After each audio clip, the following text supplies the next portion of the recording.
ನೆಲದ ಅಸ್ಮಿತೆ ಮತ್ತು ಅಂತಸತ್ವ ಚಂದ್ರಶೇಖರ ಕಂಬಾರ ನಾಯಕರ ದೇಶೀಯ ಅಧ್ಯಯನ ಕುರಿತು ಇವರು ಪುಸ್ತಕ ಬರೆದಿದ್ದಾರೆ. ಬಳ್ಳಾರ ಪ್ರಕಾಶನ್ ಅವರು ಹೊಸ ಬೆಳೆ ಎಂಬ ಸರಣಿಯ ಮೊದಲ ಪುಸ್ತಕ ಜನಾರ್ಪಣೆ ಇದು ಆಗಿದೆ. ಈ ಕಾರ್ಯಕ್ರಮದ ಅಧ್ಯಕ್ಷತೆ ವಹಿಸಿಕೊಂಡಂತ ಶ್ರೀ ಮಾಂತೇಶ್ ಮಸ್ಕಿ ಸಾಹಿತ್ಯಗಳು ಮತ್ತು ಇವರು ವೇದಿಕೆಯನ್ನು ಅಲಂಕರಿಸಬೇಕಾಗಿ ಕೇಳಿರುತ್ತೇನೆ. ಅದೇ ರೀತಿಯಲ್ಲಿ ಈ ಕಾರ್ಯಕ್ರಮದ ವಂದನೆಯನ್ನು ಮಾಡಲು ಆಗಮಿಸಿದಂತ ಶ್ರೀ ಪರಶುರಾಮ್ ಕೊಡಗುಂಡಿ ಬಳ್ಳಾರ ಪ್ರಕಾಶನ ಮಸ್ಕಿ ಇವರು ಕೂಡ ವೇದಿಕೆಯನ್ನು ಅಲಂಕರಿಸಬೇಕಾಗಿ ಕೇಳಿರುತ್ತೇನೆ.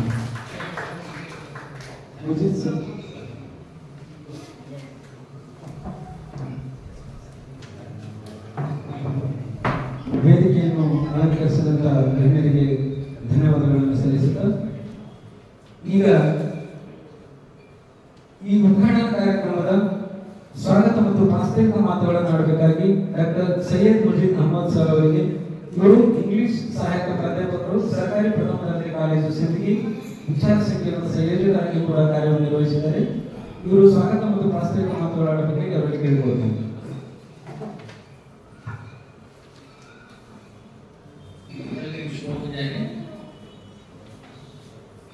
ಇಂದು ನಾವಿಲ್ಲಿ ಸೇರಿರುವಂತಹ ಒಂದು ವಿಶೇಷ ಸಂದರ್ಭ ಏನಂದ್ರೆ ಅಮರ ಚಂದ್ರ ಸಾಹಿತ್ಯದ ಕುರಿತಾಗಿ ಒಂದು ದಿವಸದ ರಾಷ್ಟ್ರೀಯ ವಿಚಾರ ಸಂಕಿರಣವನ್ನು ಹಮ್ಮಿಕೊಂಡಿರುವಂಥದ್ದು.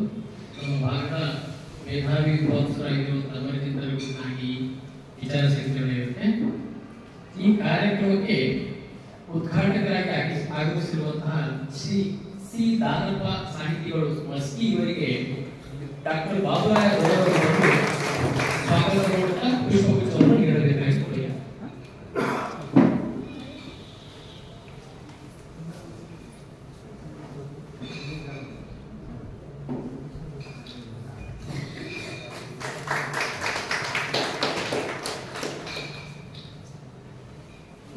ಅದೇ ರೀತಿಯಾಗಿ ಈ ಕಾರ್ಯಕ್ರಮದ ಅಧ್ಯಕ್ಷತೆಯನ್ನು ವಹಿಸಿರುವಂತಹ ನಮ್ಮ ಭಾರತ ಸಾಹಿತ್ಯವಾಗಿರುವಂತಹ ಶ್ರೀ ಮಾಂತೇಶ್ ಮಸ್ಕಿ ಸರ್ ಅವರನ್ನ ಡಾಕ್ಟರ್ ರಾಮಕೃಷ್ಣ ಸುಗತ್ ಅವರು ಬಂದು ಹೂಗುಚ್ಛವನ್ನು ನೀಡಬೇಕಾಗಿರುತ್ತದೆ.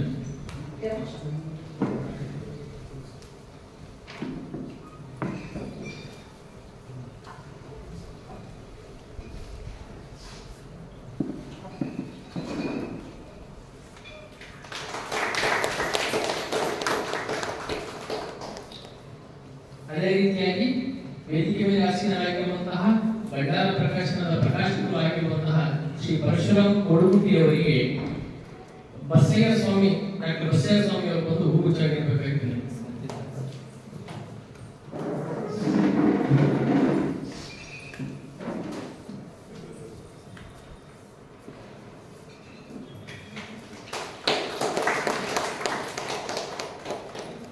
ಬಳ್ಳಾರ ಪ್ರಕಾಶನವು ಹೊಸ ಬೆಳಕು ಸರಣಿಯ ಮೊದಲ ಪುಸ್ತಕ ಜನಾರ್ಪಣೆಯ ನೆಲದ ಅಸ್ಮಿತೆ ಮತ್ತು ಅಂತಸತ್ವ ಚಂದ್ರಶೇಖರ ಕಂಬಾರ ಅವರ ಕಾದಂಬರಿಯ ದೇಶೀಯ ಅಧ್ಯಯನವನ್ನು ಮಾಡಿರುವಂತಹ ಡಾಕ್ಟರ್ ಕೆ.ಎನ್. ಸಂದೇಶ್ ಅವರ ಅನುಪಸ್ಥಿತಿಯಲ್ಲಿ ಅವರಿಗೂ ಸಹ ಈ ವೇದಿಕೆಗೆ ಆಹ್ವಾನಿಸುತ್ತೇನೆ, ಸ್ವಾಗತಿಸುತ್ತೇನೆ. ಈಗ ಬರ್ತಿದ್ದಾರೆ, ದಾರಿಯಲ್ಲಿದ್ದಾರೆ. ಸೊ ಈ ವೇದಿಕೆ ಮೇಲೆ ಇರುವಂತಹ ಎಲ್ಲಾ ಗಣ್ಯರಿಗೆ ಸ್ವಾಗತಿಸುತ್ತಾ ಅಮರ್ ಆರ್ಸಿಎಫ್ ತಂಡದವರಿಗೂ ಸಹ ಈ ವೇದಿಕೆಗೆ ನಾನು ಸ್ವಾಗತಿಸುತ್ತಾ ಮತ್ತು ಈ ಕಾರ್ಯಕ್ರಮಕ್ಕೆ ನಾನು ಅವರಿಗೆ ಬರಮಾಡಿಕೊಂಡಿದ್ದೇನೆ. ಕಾರ್ಯಕ್ರಮದಲ್ಲಿ ಸ್ವಾಗತ ಮಾತು ಮತ್ತು ಸ್ವಾಗತ ಭಾಷಣ ಮತ್ತು ಪ್ರಾಸ್ತಾವಿಕ ಮಾತನಾಡಲಿಕ್ಕೆ ನನಗೆ ಅವಕಾಶ ಸಿಕ್ಕಿರುವಂತದ್ದು ಸೌಭಾಗ್ಯದ ಸಂಗತಿ.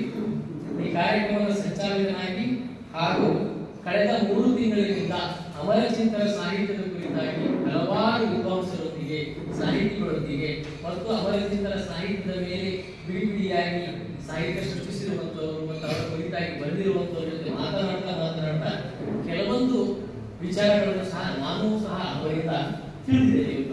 ಯಾಕಂದ್ರೆ ರಾಯಚೂರು ಭಾಗದ ಜನರಾಗಿ ಇದೇ ಭಾಗದ ಒಬ್ಬ ಸಾಹಿತ್ಯ ಆಗಿರುವಂತ ಅಮರ ಚಿಂತನರು ಅವರ ಮನೆತನವು ಸರಿಸುಮಾರು 130 ವರ್ಷಗಳ ಹಿಂದೆ ಆಂಧ್ರದಿಂದ ಬಂದು ನೆಲೆಸಿ ರಾಯಚೂರಲ್ಲಿ ಉಳ್ಕೊಂಡು ಒಂದು ಸಣ್ಣ ಹೋಟೆಲ್ ಅನ್ನು ಮಾಡಿಕೊಂಡು ಮುಂದುವರೆದು ಸಾಹಿತ್ಯ ಚಟುವಟಿಕೆಯಲ್ಲಿ ಕೆಲಸ ಮಾಡ್ತಾ, ಆರೋಗ್ಯ ಇಲಾಖೆಯ ಒಬ್ಬ ಸಿಬ್ಬಂದಿಯಾಗಿ ಕೆಲಸ ಮಾಡ್ತಾ 1945 ಏಪ್ರಿಲ್ 17ರಂದು ಹುಟ್ಟಿರುವಂತಹ ನಮ್ಮ ಜಮ್ಮಣ್ಣ ಅಮರ ಚಿಂತನರು ಸಾಹಿತ್ಯ ಕ್ಷೇತ್ರದಲ್ಲಿ ಮುಖ್ಯವಾಗಿ ಕಾವ್ಯದಲ್ಲಿ ಅವರು ಕಾದಂಬರಿಯನ್ನು ಬರೆದಿದ್ದಾರೆ, ಗಜಲನ್ನು ಬರೆದಿದ್ದಾರೆ. ಬಟ್ ಕಾವ್ಯ ಅನ್ನುವಂಥದ್ದು ಯಾವಾಗಲೂ ಅವರಿಗೆ ತುಂಬಾ ಪ್ರಿಯವಾಗಿರುವಂತಹ ಒಂದು ಸಾಹಿತ್ಯಿಕ ಪ್ರಕಾರ ಆಗಿತ್ತು. ಅವರು ಬಹಳಷ್ಟು ಕವನ ಸಂಕಲನಗಳು ಬರೆದಿದ್ದಾರೆ.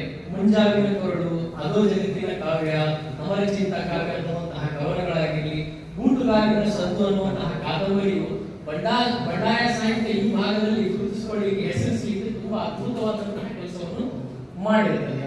ಅವರನ್ನ ಬಂಡಾಯದ ಕವಿ ಅಂತಲೂ ಕರೀತಾರೆ, ಕನ್ನಡ ಕಾವ್ಯದ ಸಂತ ಅಂತಲೂ ಕರೀತಾರೆ. ಹೀಗೆ ಹಲವಾರು ವಿಷಯಗಳಲ್ಲಿ ಅಥವಾ ಹೆಸರುವಾಸಿಯಾಗಿರುವಂತಹವರು. ಈಗ ದಸ್ತಗಿರಿ ಸಾಹಿತ್ಯಂತಹ ಸಾಹಿತ್ಯಗಳು ಬರ್ತಾರೆ, ಅವರು ಕುರಿತಾಗಿ ತುಂಬಾನೇ ಕೆಲಸವನ್ನು ಮಾಡಿದ್ದಾರೆ, ಬಹಳಷ್ಟು ಪ್ರಬಂಧಗಳನ್ನು ಮಂಡಿಸಿದ್ದಾರೆ.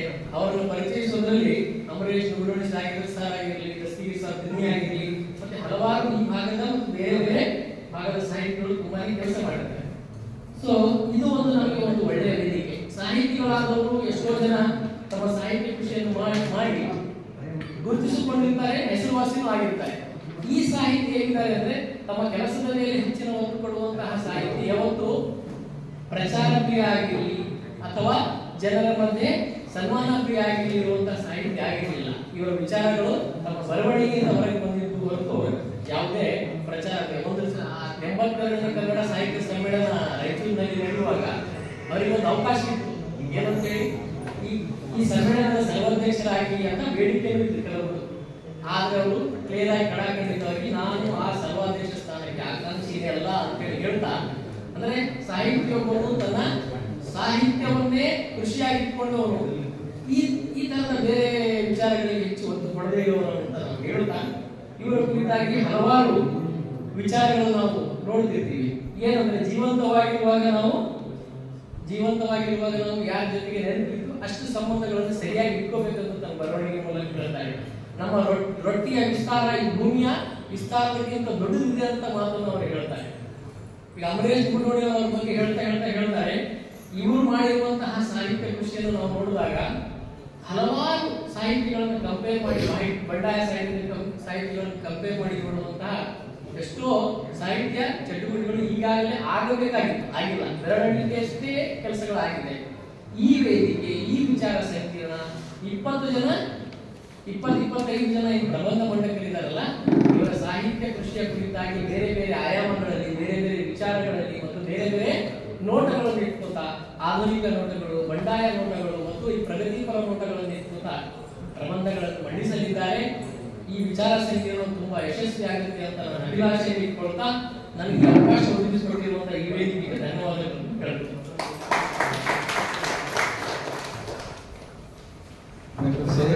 ಅಹಮದ್ ಸರ್ ಅವರಿಗೆ ಧನ್ಯವಾದಗಳು. ಈಗ ಉದ್ಘಾಟನೆಯನ್ನು ಮಾಡಲು ಶ್ರೀ ಧನಪ್ಪ ಸರ್ ಸಾಹಿತಿಗಳು ಮಸ್ಕಿಯವರು 2 ಮಾತುಗಳಾದ ನಂತರ